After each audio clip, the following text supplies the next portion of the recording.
So continuing with the cardiovascular system, the lecture now is about the coronary blood supply or the control of the blood flow to the coronary circulation. This is physiological part of it. I would actually venture that this is probably one of the most important topic in the whole of the step one examination preparation and in general for practitioners.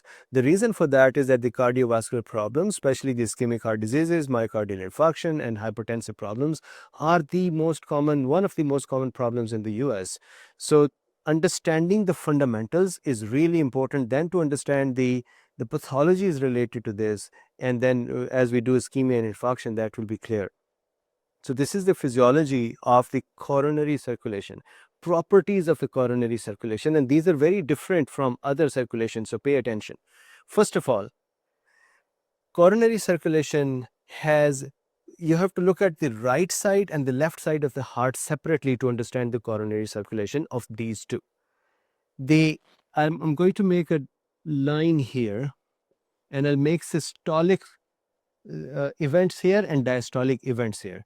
So this is our heart, this is left ventricle, this is left atria, this is right ventricle, right atrium, this is of course pulmonary artery, and this is aorta.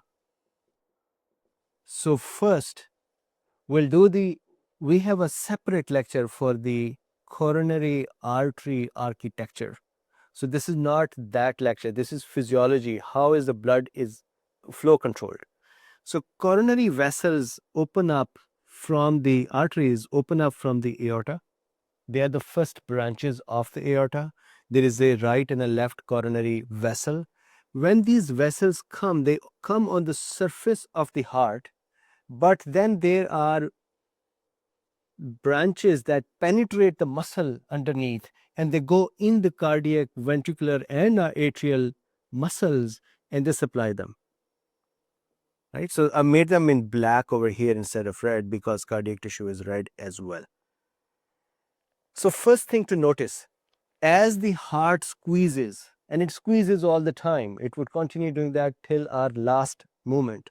As the heart squeezes, that will press on, that would squeeze the blood vessels in it.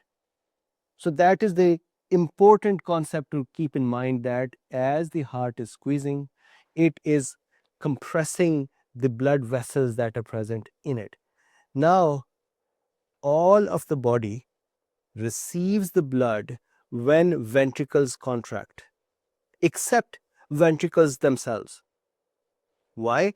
Because when a ventricle is contracting, it is squeezing so hard, you cannot provide blood to it. You cannot transfuse blood, you cannot push blood into this tight muscle. So what happens is, during the diastole, the lumens of the blood vessels that supply the cardiac tissue, they open up. That is a time when the blood flows. So on the ventricular side, let's say this is the systole and this is the left heart, this is right heart. So during the systole, on the left side especially, if this was a blood vessel, this blood vessel will be compressed. I'm going to make the cardiac tissue in, let's say, black. So the cardiac tissue, let's say this is a piece of cardiac tissue, muscle. And as it squeezes, what it is going to do is it's going to squeeze this blood vessel inside. And it's going to obliterate its lumen. But when it is in diastole, when it is relaxing, when it is dilating, then what happens is that the same tissue is now much larger. And that relaxation of the muscle would allow the blood vessel inside to also open up. The lumen of the blood vessel to also open up. That is the time, this is diastole, that is the time when the blood flow occurs and nutrition occurs. So that is one unique thing, that the heart receives blood flow to itself during the diastole instead of the systole. Now left heart receives primarily the majority of the blood during the diastole. Right heart, on the other hand, even during the systole, the contraction, because the force of the right heart is not that much. The right heart supplies the lungs, and lungs are low pressure system. So it is relatively open compared to left heart. So right heart, even during the systole, still ends up receiving greater amount of blood compared to left heart. But the primary flow still on the right side also occurs during the diastole. The primary flow is still during the diastole.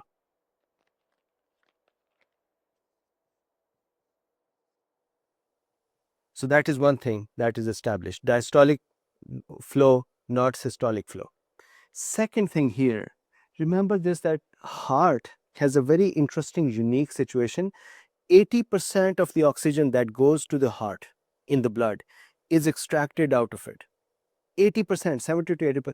Some books say, and some teachers say, all the oxygen that goes to the heart, that flows to the heart tissue, is extracted. That's not the case.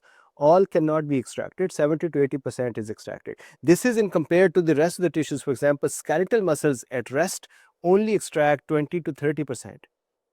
Now, when you have extracted 80% of the oxygen from the flow, from the blood, do you think you can extract another 20%?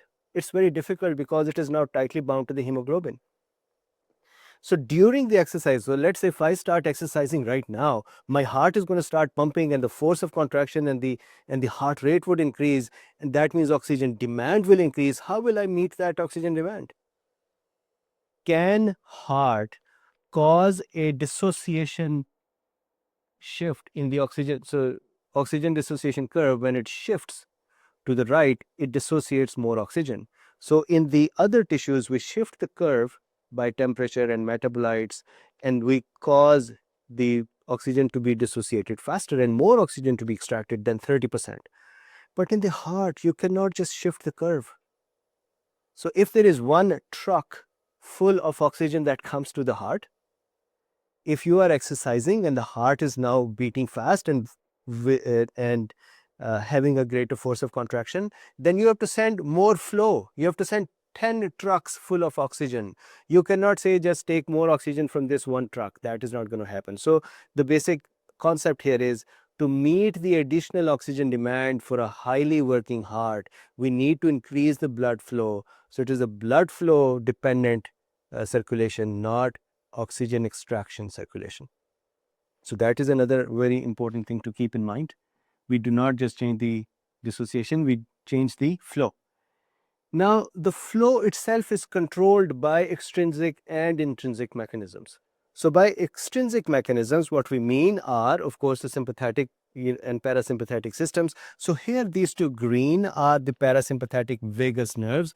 Right vagus nerve supplies the SA node, left vagus nerve supplies the AV node. This is AV node, this is SA node. But the parasympathetic system does not supply the vessels of the heart with that intensity as the sympathetic system does. So parasympathetic system primarily controls the heart rate and the force of contraction. That will indirectly change the flow needs, but would not affect the flow directly. Sympathetic, on the other hand, also supplies these areas plus the cardiac tissue, plus it supplies, so if this is a sympathetic nerve, it supplies the smooth muscles in the vessel walls. So alpha 1 and beta 2 receptors, primarily alpha 1. So sympathetic system can actually change a heart's blood vascular diameter. However, it is very ineffective in physiological conditions because the metabolic mechanics are more important. What are the metabolic mechanics? As the heart is working, it is producing, the tissue is producing potassium, hydrogen, adenosine, really important. We actually give adenosine sometimes to see if the coronary vessels are working properly or not. Adenosine, and then bradykinin and other prostaglandins. These all are vasodilators. So these have the majority of the effect as compared to the sympathetic. Now, again, we're talking physiological conditions, normal conditions. In normal conditions, however, there are some people who are more, their blood vessels to the heart, the coronary vessels, are more sensitive to sympathetic, and these guys, even in normal physiological situation, when they become excited, their coronary vessels constrict because of sympathetic activity and they develop angina. So it's a rare situation, but that happens as well. Otherwise, normally the sympathetic activity to the coronary vessels does not change the vasoconstriction. So the question is, why not? If you understand that, you're a great doctor. So here is how it works. Look, this is a blood vessel. This is the key concept that you need to know. This is the endothelium of the blood vessel. So this is this blood vessel. The endothelium of the coronary vessel will produce nitric oxide, right? This nitric oxide affects the smooth muscle of the blood vessel to keep it dilated. We've talked about it 20,000 times now. This effect of nitric oxide on the cardiac vessel's smooth muscle masks the effect of sympathetic activity. So if this was an alpha 1 receptor and this was a sympathetic nerve, this activity, vasoconstrictor effect of sympathetic alpha 1 receptors on the cardiac vessel are masked by the NO released by the endothelium. So how would you explain it? You'll say that the sympathetic activity for the coronary vessels are masked, usually physiologically, by the endothelium. Now, why is this important? Look at this. This is what. Let's say a patient has developed atherosclerosis. What does atherosclerosis do? Damage the blood vessels, including the endothelium. When the endothelium is damaged, what would happen? Will it produce NO? No, it will not produce a lot of nitric oxide. When it will not produce a nitric oxide, what effect will become unmasked? Alpha 1. What is the effect? Vasoconstriction. So this person who's developed atherosclerosis would also have angina because the vasoconstriction is more than usual. So atherosclerosis in heart has double effect. One, it causes the lumen to be constricted and blood flow to be reduced in general. Second, it causes vasoconstriction by damaging endothelium. So people with the high cholesterols, people with the atherosclerosis, people with the hypertension have double the effect on the coronary circulation. That is why it is important for you as a doctor to make sure that your patients do not end up in this situation. And now finally, the volume versus pressure work of the heart. Look, heart can do extra work in two ways. One is the volume work and the other one is pressure work. What volume work means, heart is trying to pump more volume out while the pressure is maintained. What is that situation? Exercise. If I start doing exercise right now, my blood pressure should be maintained somewhat, and volume of the blood that is going to flow through my body has to increase so that my body is extra demand, oxygen demand and nutrition demands are met. In another situation, if there is, let's say the aorta, there is hypertension.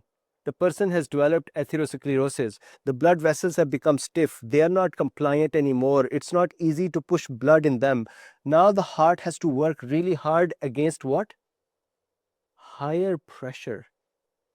The pressure, the peripheral pressure is increased and heart is pushing against that pressure. This is called pressure work. When we are doing exercises and the blood vessels are normal and more blood volume is thrown out, that is called volume work. Remember that pressure work needs more oxygen than the volume work. So now we have another problem with the patients with the atherosclerosis, patients with the hypertension.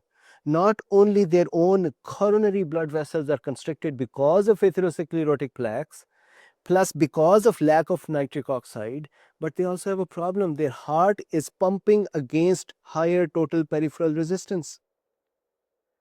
That in itself puts a higher demand of oxygen on the heart.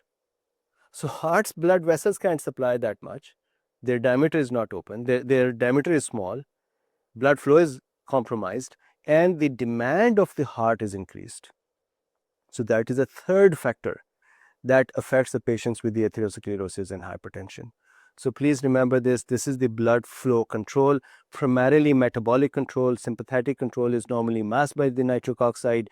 In abnormal condition, the sympathetic control becomes unmasked, and it would cause damage by causing vasoconstriction.